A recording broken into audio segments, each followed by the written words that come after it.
지난 시간에 어떤 말씀을 함께 묵상했지요? 마지막 심판대에서 얌과 염소가 구분되는 그러한 심판의 장면을 함께 보았습니다. 이것은 실제적인 사건이라는 것이죠. 마지막 때 동일한 이 장면이 재현될 겁니다. 양은 영원한 생명으로, 염소는 영원한 형벌로 이루어질 것입니다. 우린 양일까 염소일까 생각하게 되는 것이지요. 그러면서 양과 염소를 구분하는 기준이 무엇인가? 그 기준이 왜 지극히 작은 자에 대한 태도에 대한 것인가 질문하게 되었습니다. 그 이유가 무엇일까요? 어려운 질문이기에 마태복음 전체적인 맥락에서 오늘 그 본문에서 지극히 작은 자를 예수님과 동일시했던 것처럼 예수님의 제자를 예수님과 동일시하는 그 말씀으로 우리가 함께 묵상했습니다. 너희를 영접하면 나를 영접하는 것이다. 제자 파송을 할 때 그렇게 말씀하셨지요. 다시 말해서 그 제자들이 주님이 말씀하시는 지극히 작은 자들이다, 이렇게 볼 수 있습니다. 왜 그들이 지극히 작은 자들이며 그들은 어떤 사람들인가? 지금으로 보면은 서울 한 도시 중심이 아니라 저기 강원도 산골짜기 촌뜨기들입니다. 누구도 알아주지 않는 사람들이지요. 하지만 그들은 예수를 위해서 모든 것을 버려두고 따랐던 사람입니다. 예수님 한 분만 그것이 동기되어서 예수님을 따랐던 사람들이지요. 내가 원하는 것 어떤 것을 이루기 아니라 정말 주님의 뜻을 따르고자 했던 사람들입니다. 그런 사람들을 위해서 예수님이 오셨고, 그런 사람들이 하나님의 역사의 중심에 선 지극히 작은 자들이다, 이렇게 말씀드렸습니다. 우리가 대림절을 보내지만은 이 지극히 작은 자들, 오직 예수 외에는 다른 소망이 없는 가난한 심령을 가진 자들이 오늘날의 지극히 작은 자들이요 저와 여러분들이다, 이렇게 나누었습니다. 이 지극히 작은 자들은 모든 사람을 지극히 작은 자들로 대하게 됩니다.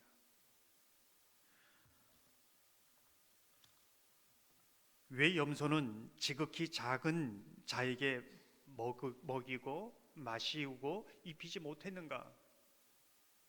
자신이 지극히 작은 자가 아니었기 때문에 그렇습니다. 자신의 기준으로 저 사람은 큰 자, 작은 자, 가진 자, 가지지 못한 자, 높은 자, 낮은 자, 자신만의 기준을 가지고 있었기 때문에 예수님을 진정으로 대접하지 못했고, 그 만나는 사람들 지극히 작은 자로 대하지 못했다는 겁니다. 그런데 지극히 작은 자는 자기보다 작은 자가 있을 것인가? 모든 사람이 높은 자입니다. 모든 사람들이 지극히 작은 자이기에 어떤 구분 없이 믿음으로 행하게 됩니다. 그래서 결국은 예수님을 먹이고 입히고 마시게 되는 것이지요. 이게 신앙의 신비입니다. 저는 이 부분을 가지고 보여지는 믿음과 보여지지 않는 믿음, 이 부분을 함께 설명해 드렸습니다. 사람들은 믿음이 있는지 없는지 모릅니다. 믿음은 보이지 않습니다. 그러나 이 믿음이 보여질 때가 있는데 그것은 다른 사람을 대할 때에 이 믿음이 보여진다는 겁니다. 내 믿음이 어떤 것인가가 실체가 드러나는데 바로 여기에서 드러난다는 것을 성경은 말씀하여 주고 있는 것이지요. 저와 여러분이 지극히 작은 자로 그 고백으로 살아가는 은혜가 있기를 주님의 이름으로 축원합니다. 오늘 본문을 보면 암문맥과 연결해 볼 때에 향유 옥합을 깨뜨린 이 한 사람, 지극히 작은 자에 대해서 설명하고 있다, 이 이야기를 들려주고 있다, 이렇게 볼 수 있습니다. 6절을 보면 이렇게 말씀합니다. 예수께서 베다니 나병 환자 시몬의 집에 계실 때에 한 여자가 매우 귀한 향유 한 옥합을 가지고 나와서 식사하시는 예수의 머리에 부으니, 이 여인은 도대체 어떤 여인이기에 예수의 몸에 이 향유 옥합을 깨뜨려 붓고 있는가? 그것도 그때 당시 노동자의 1년치 사례를 이렇게 붓고 있는가? 그 이유가 무엇일까요? 이 여인의 이 행위를 통해서 두 가지를 묻습니다. 우리의 진정한 옥합은 무엇인가? 그것을 어디에 붓고 있는 것인가? 우리는 어딘가에 누군가에게 이 옥합을, 내게 가장 소중한 것을 붓고 있는데, 그것이 정말로 예수님인가? 아니면 무엇인가? 이것을 이제 묻고 있습니다. 이것을 통해서 진정한 허비가 무엇인지를 성경은 되묻고 있는 것이지요. 우리가 눈여겨보게 되는 것은 이 여인의 이 헌신의 사건은 3, 4절에 보면 대제사장과 백성의 장로들이 예수님을 어떻게 죽일까 흉계를 꾸미고 의논하는 그러한 때입니다. 유다가 이제는 예수님을 팔 거라는 것을, 예수님이 그것이 임박했다는 것을 알고 있을 때입니다. 정말 어수선한 때이지요. 어디를 보아도 따뜻한 온기가 없는 때입니다. 근데 그 한가운데 이 여인이 옥합을 깨뜨리는 아름다운 헌신을 하고 있다. 아름다운 정말 빛나는 헌신은 어느 때 일어나는가? 여기저기에서 사람들이 헌신하고 기쁘게 자원해서 기쁨으로 헌신할 때 헌신도 이루어지지만은, 어느 누구도 헌신을 꿈꾸지 못하고 어느 누구도 헌신하려고 하지 않을 때에 정말 헌신하는 것이 정말 아름다운 헌신이지 않는가? 헌신하는 때는 없다는 겁니다. 때를 가리지 않는다는 것이지요. 이 여인의 행동에 대해서 주변 사람들의 반응이 어떠한가를 성경은 보여주고 있습니다. 8절 9절을 보면 이렇게 말씀합니다. 제자들이 보고 분개하여 이르되 무슨 의도로 이것을 허비하느냐? 이것을 비싼 값에 팔아 가난한 자들에게 줄 수 있었겠도다 하거늘. 참 아름다운 헌신, 사람들이 박수치고 격려하고 감사해야 되는데 다른 사람들은 그렇다 치고 제자들이 분개합니다. 화를 냅니다. 왜 그럴까요? 이렇게 예수님께 아름다운 헌신을 하는데 그것을 아까워하고 쓸데없는 낭비라고 그렇게 말하고 있습니다. 그러면서 무슨 의도로 이렇게 하고 있느냐? 의도를 묻고 있습니다. 순수하게 보지 않는 것이지요.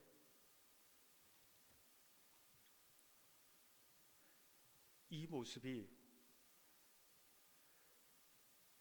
옥합을 깨뜨려 헌신할 때에 여전히 우리 주변에서 이 헌신을 어떻게 보는가를 말해주고 있습니다. 내가 이렇게 헌신하는데 예수님도 그러셨습니다. 이 여인도 그러셨습니다. 이상하지 않다는 겁니다. 사람들은 얼마든지 이렇게 반응할 수 있다. 아니, 이것이 정상적이다. 이럴수록 더 헌신은 값진 것이다. 이것을 보여주고 있는 것입니다. 왜 제자들이 화가 났을까? 여러분 어떻게 생각합니까? 왜 제자들이 화가 났을까? 예수님께 이 헌신을 하는데 왜 제자들이 화가 났을까? 돈 때문입니다. 요한복음을 보면 제자들 중 가장 크게 화를 내는 사람은 유다입니다.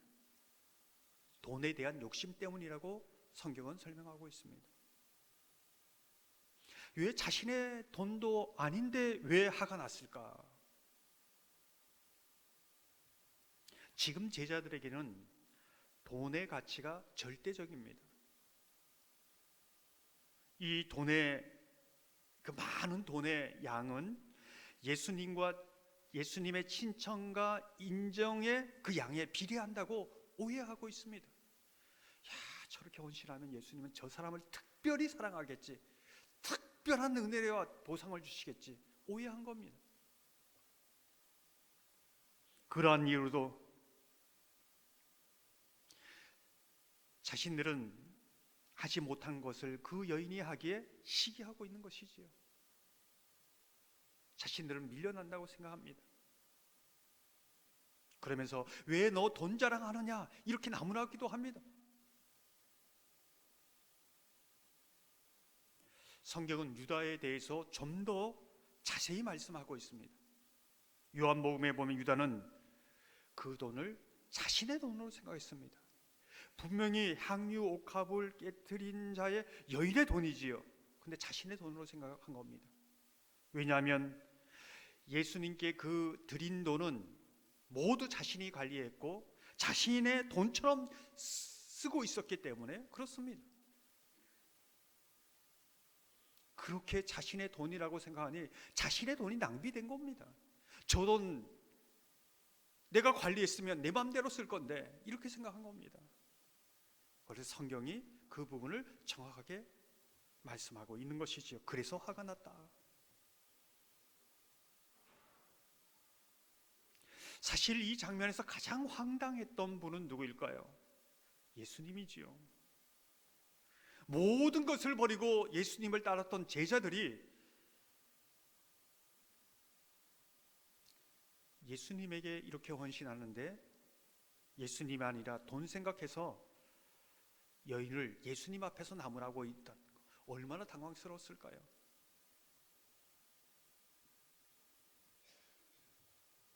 우린 여기에서 제자들의 반응이 아니라,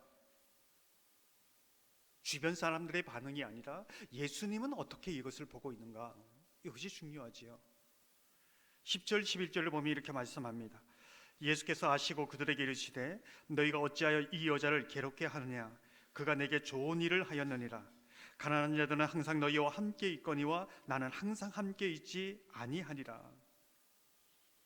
여인을 말할 때 야, 참 너가 돈을 많이 헌금했구나, 헌신했구나, 이걸 말하지 않습니다.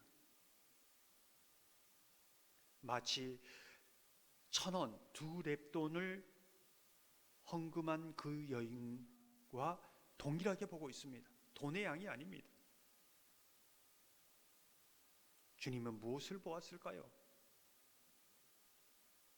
이 여인이 예수님께 이렇게 드릴 때 계산하지 않는 마음을 보았습니다.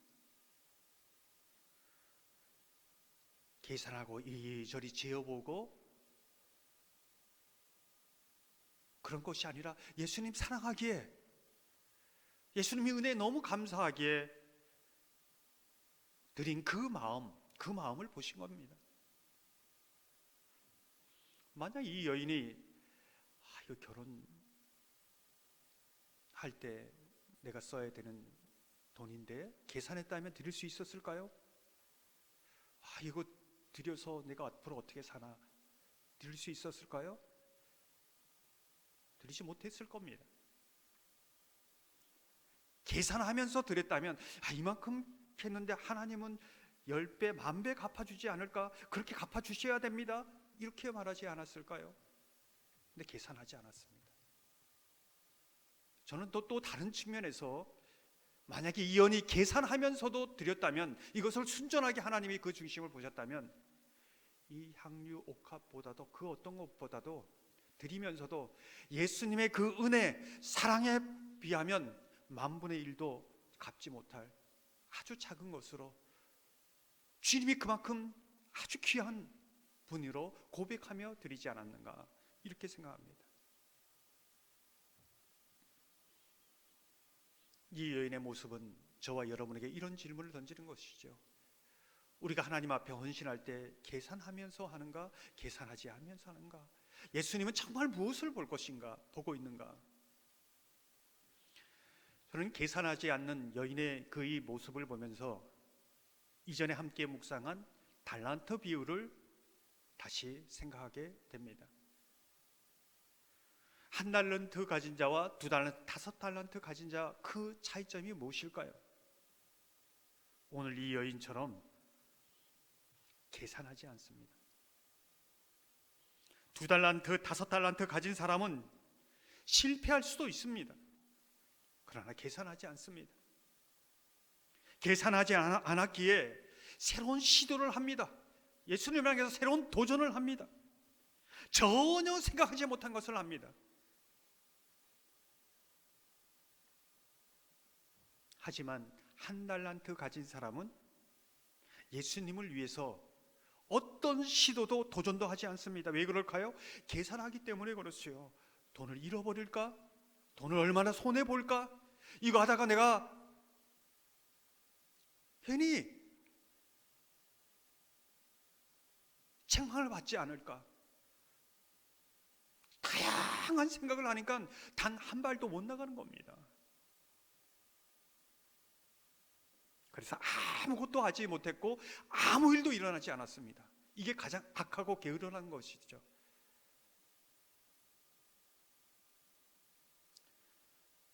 조금 전에 2026년 이제 일꾼에 대해서 기도를 했습니다. 저는 부족해서 못합니다. 안 합니다. 제가 무슨 능력으로? 순종해 본 사람이 순종할 때 하나님 주시는 사역적 형성을 경험합니다.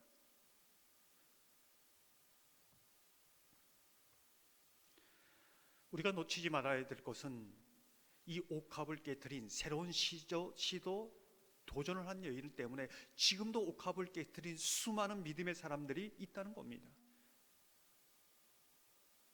여러분도 아는 것처럼 다윗이 물맷돌로 골리앗을 넘어뜨리지 않습니까? 물론 그 이전에 물맷돌 부대가 있었지만 그 다윗의 그 사건을 통해서 물맷돌 부대가 더 강력하게 힘을 얻고 따르고 있습니다. 한 여인이 예수님의 옷자락을 잡는 그 믿음의 새로운 시도, 한 번도 도전해보지 못한 그 시도, 믿음의 시도를 통하여 수많은 사람들이, 여인들이 예수님의 옷자락을 잡는 그 믿음의 시도를 하게 되는 것이지요. 계산하지 않기 때문에 그렇습니다. 예수님 한 분만 보기 때문에, 그 예수님 한 분을 향한 믿음과 사랑 때문에 선이 없는 겁니다. 많은 사람들이 선을 구워놓습니다. 저는 여기까지 헌신하고, 여기까지 훈련하고, 여기까지 봉사하고, 주님 여기까지입니다. 선 넘지 마세요. 이렇게 말합니다. 근데 여기는 선이 없는 거죠. 계산하지 않는 것이죠.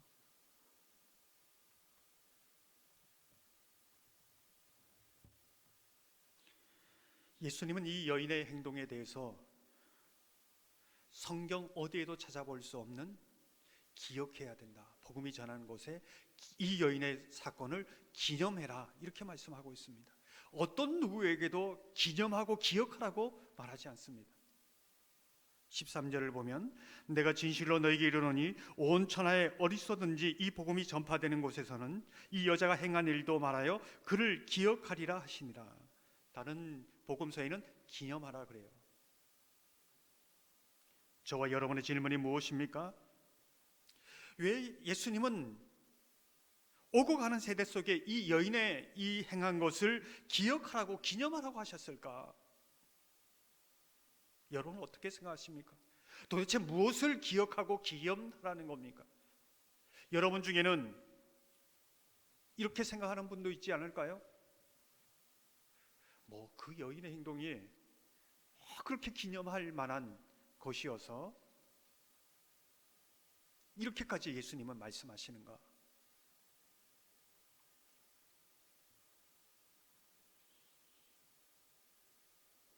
더욱 놀라운 것은 복음서 그 어디에도 기념하고 기억해야 할 그 여인의 이름은 언급되지 않고 있다는 겁니다.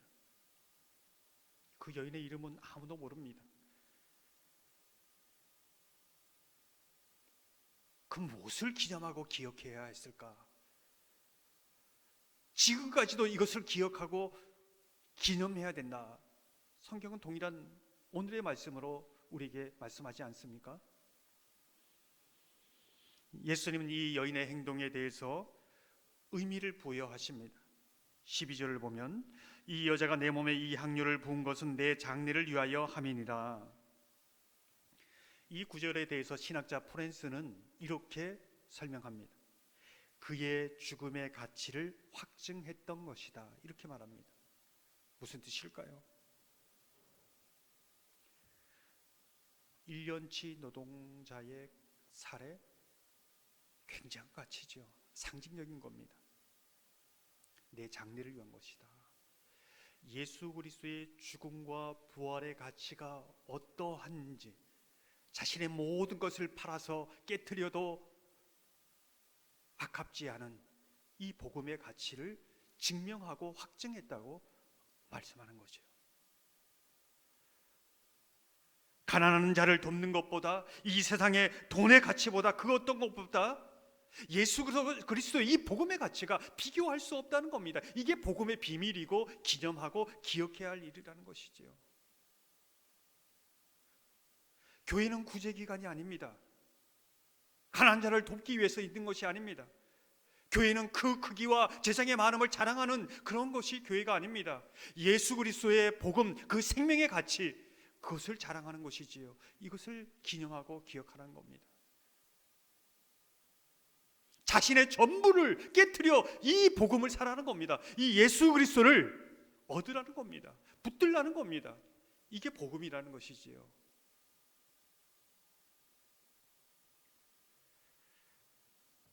이 사건은 보이지 않는 이름 없는 무명의 여인을 말합니다.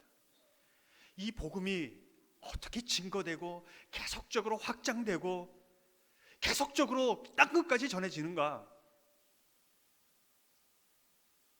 이름 있는 사람, 이름 드러내기 좋아하는 사람, 그런 사람을 통해서 증거되는 것이 아니라 이 무명의, 누구도 흉내낼 수 없는 그 헌신을 통해서 드러나지 않는 이 무명의 여인과 같은 헌신을 통해서 하나님 나라의 복음이 증거된다는 것을 말해주고 있습니다. 하나님만이 그들을 아시는 것이죠. 이게 놀라운 비밀입니다. 복음의 비밀입니다. 지금도 한 번도 하나님의 복음은 막히지 않았습니다. 땅끝까지 증거될 것입니다. 근데 거기에는 하나님만이 아는 순교자들이 있고, 헌신자들이 있고, 주님을 위해서 눈물을 흘리는 자들이 있고, 이름 없는 무명의 여인들과 같은 사람들이 있습니다. 하나님만이 아실 겁니다. 그래서 복음은 막히지 않습니다. 그들을 통해서. 요한계시록 보면 그들을 주님이 아시기에 그 눈에 눈물을 닦아주신다고 말씀하고 있지 않습니까? 사랑하는 성도 여러분, 저와 여러분이 이 무명의 여인의 헌신처럼 아름다운 헌신을 통해서 주의 복음에 동참하는 귀한 삶이 되시기를 주님의 이름으로 축원합니다. 이 시간